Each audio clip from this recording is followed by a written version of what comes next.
The first time she said it, I went numb. We were at a party, surrounded by her friends, when she let the line drop casually.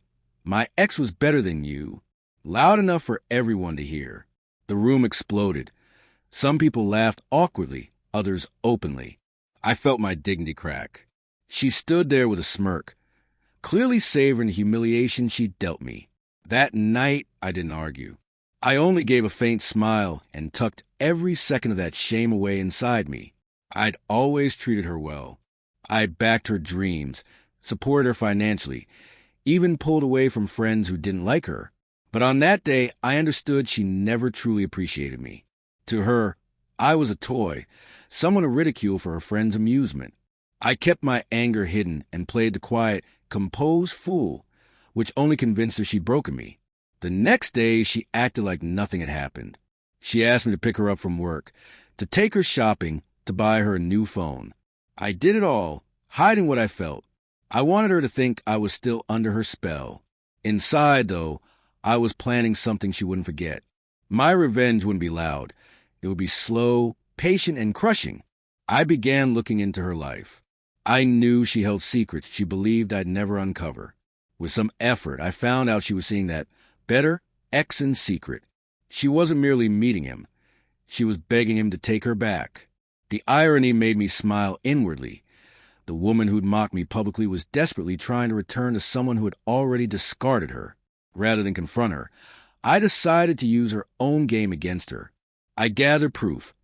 Screenshots of messages, photos of her sneaking around, recordings of phone calls she thought I'd sleep through. Every piece of evidence became a tile in the mosaic I planned to reveal. All the while, I played the devoted boyfriend. I bought gifts, took her out, and let her believe I was blind and loyal. She bragged to her friends about how obsessed I was with her, how I couldn't leave even after being humiliated. Every taunt she threw my way only made me more certain her downfall was near. Eventually, the moment arrived. She invited me to another get-together with the same friends who had laughed before. This time I was ready. I was sweet, polite, quiet, nothing to arouse suspicion. Then, when everyone was relaxed, I connected my phone to the speakers and played the recordings of her pleading with her ex to take her back. Her voice filled the room. "You're the only man who ever satisfied me. My current boyfriend is nothing compared to you." The atmosphere turned cold. Her face drained of color. The same people who'd mocked me now turned on her.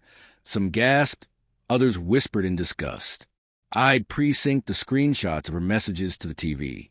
When they flashed across the screen, she lunged for my phone. But it was too late. The truth was there for everyone to see.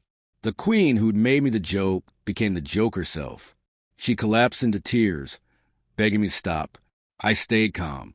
"You once said your ex was better than me." I told her, "Maybe you should run back to him. But take your shame with you."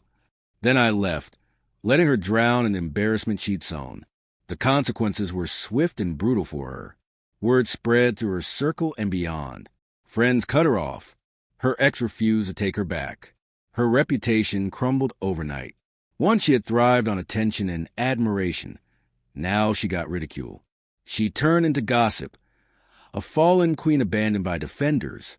She tried to reach me afterward. Calls, texts, even showing up at my workplace in tears and apologies. But my heart had closed. I ignored every attempt. My silence became the sharpest weapon.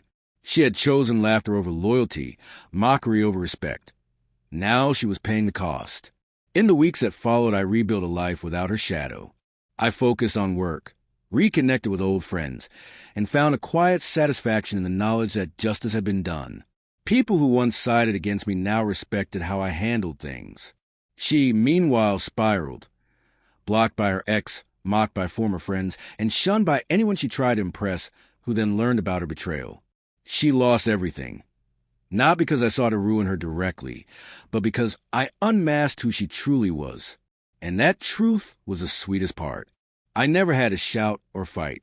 I let the truth drown out her lies. She thought humiliating me in public was a game. She never imagined my quiet revenge would end hers for good. In the end, I walked away with my dignity intact, while she was left broken amid the ruins of her own arrogance. My revenge was not loud. It was silent, patient, and unforgettable.